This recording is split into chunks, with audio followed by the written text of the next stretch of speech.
En début d'après-midi de ce 6 janvier 2023, un gros porteur de forces aériennes turques atterrit à l'aéroport international de Goma. C'est dans le cadre de la collaboration congolo-turque.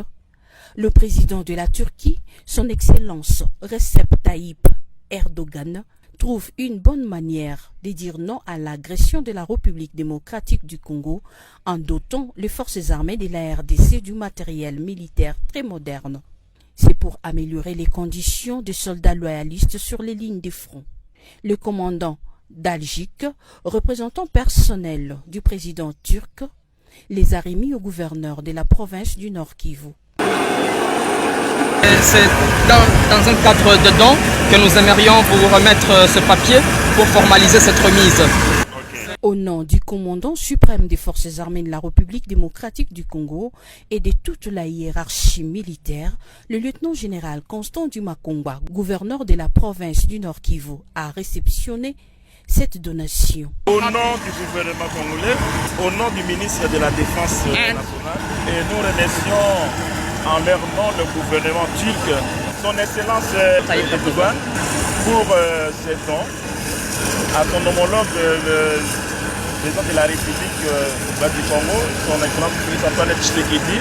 Et en leur nom, nous recevons avec beaucoup de joie au moment où nos unités au front en ont grandement besoin. Nous comptons sur cette coopération que nous croyons dans l'avenir, ça va produire encore beaucoup de fruits pour le bien de nos deux peuples, donc les Turcs et les RD congolais. Il l'a remis à son tour au commandant 3e zone défense, représenté ici par son adjoint en charge des opérations et renseignements. Nous ne faisons que remercier au commandant suprême des forces armées de la République démocratique du Congo et de la police nationale congolaise, à travers son représentant légal dans la province de Nord Kivu, aux efforts consentis qui est en train de se donner pour améliorer tant soit peu son armée. Le matériel que vous nous donnez, je pense que ça va nous soulager beaucoup au front. Ce don est inscrit dans le cadre de la levée de la mesure de notification qui pesait sur la RDC au Conseil de sécurité de l'ONU, fruit de la diplomatie offensive du président Félix-Antoine Tshisekedi suite à la guerre par procuration rwandaise faite à son pays, la RDC.